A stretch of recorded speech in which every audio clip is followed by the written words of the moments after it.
So,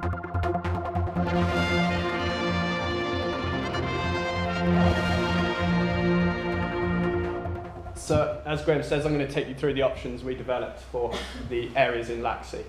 So I'll start off with Laxey Harbour, and the initial starting point to any good design should be to thoroughly understand the baseline conditions that are occurring in Laxey.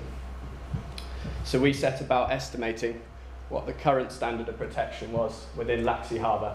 It was at risk of still water level flooding, so when the actual static water levels are in excess of the defence levels, during the 1 in 100 year storm, which equates to a 1% chance of being flooded annually.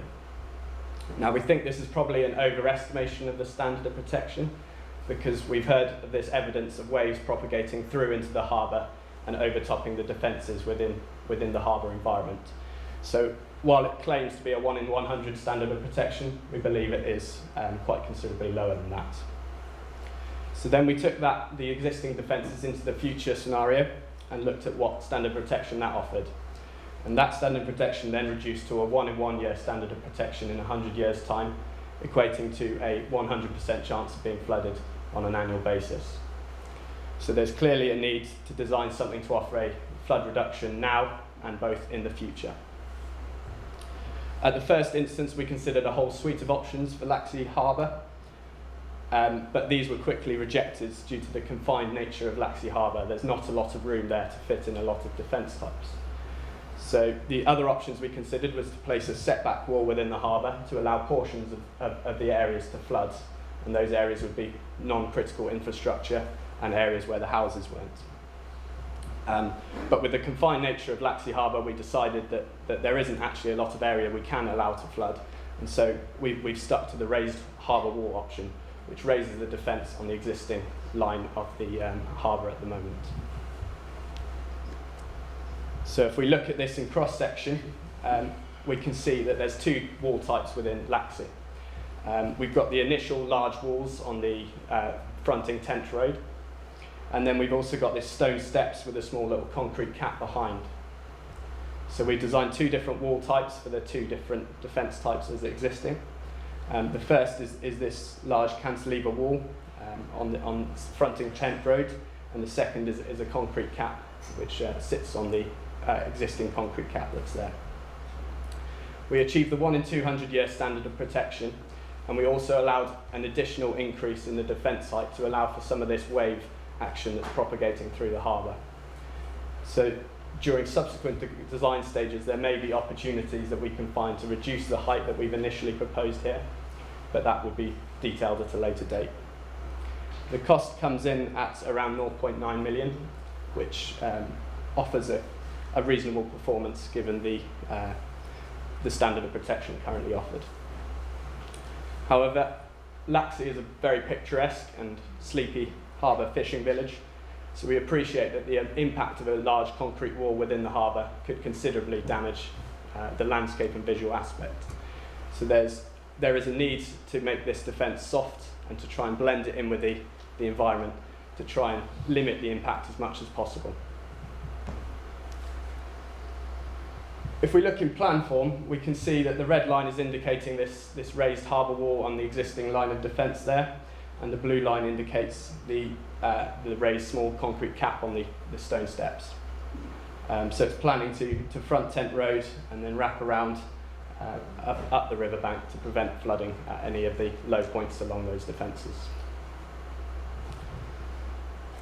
So as I mentioned, there is a need to design this defence to be in keeping with the surroundings. So I've just provided a couple of slides here of ways that you can soften the defence, and that could be through wall cladding, so you could artificially put stone in front of the wall. You could have slate as well, and that's been incorporated in previous jobs. There's opportunities to landscape the harbour environment, to provide seating, to provide plant boxes and trees, and there's all sorts of crafty ways of making a flood defence look less severe.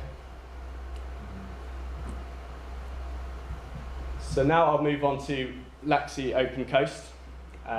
This frontage now is not at risk of still water level flooding, but it is at risk of wave overtopping. we see that the defences are being overtopped on this, on the southern area of Laxey, and that water's washing into the harbour and contributing to some of the chop around in the harbour.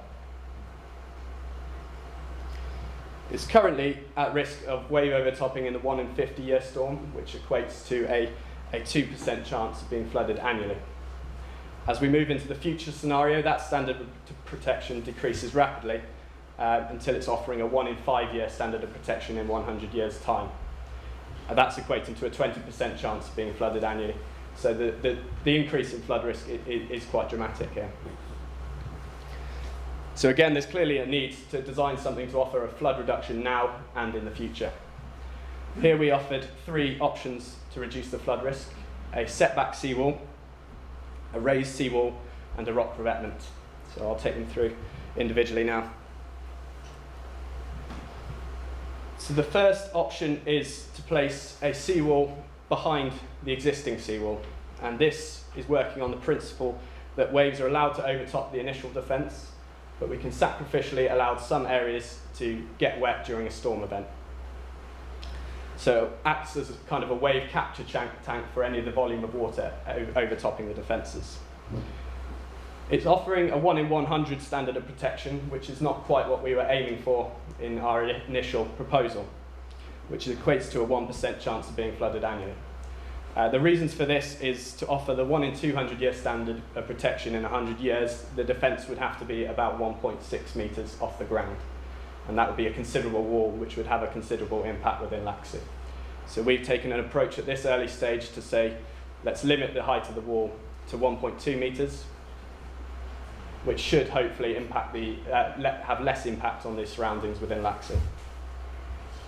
It comes in at a cost of £0.8 million.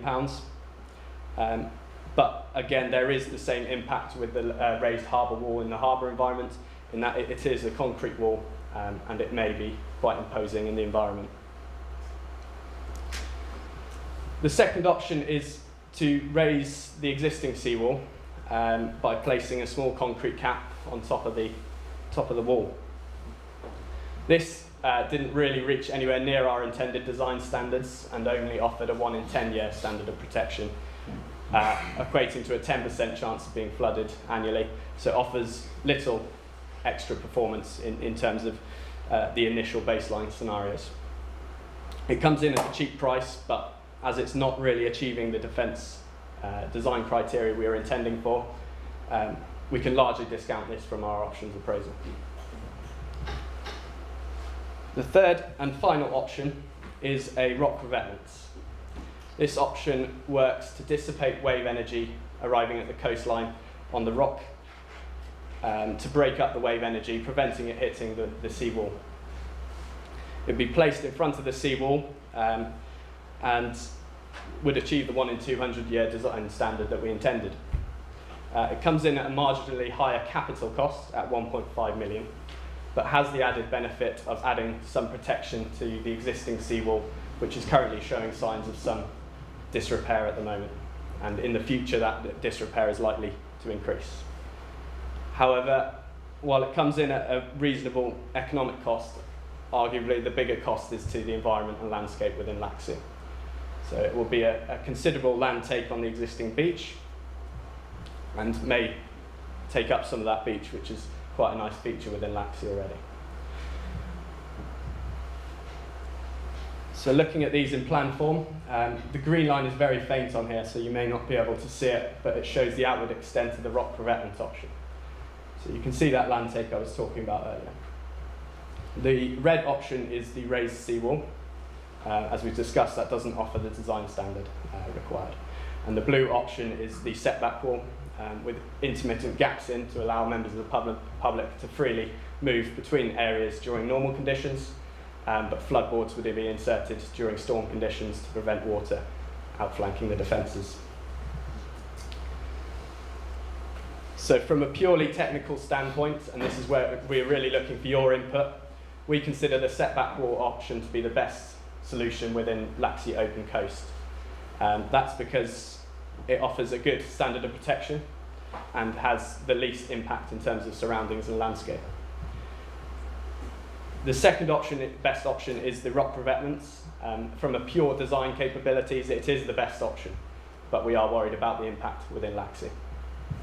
And the option that can be largely discounted is the raised seawall because of the lack of conformation with the design standards.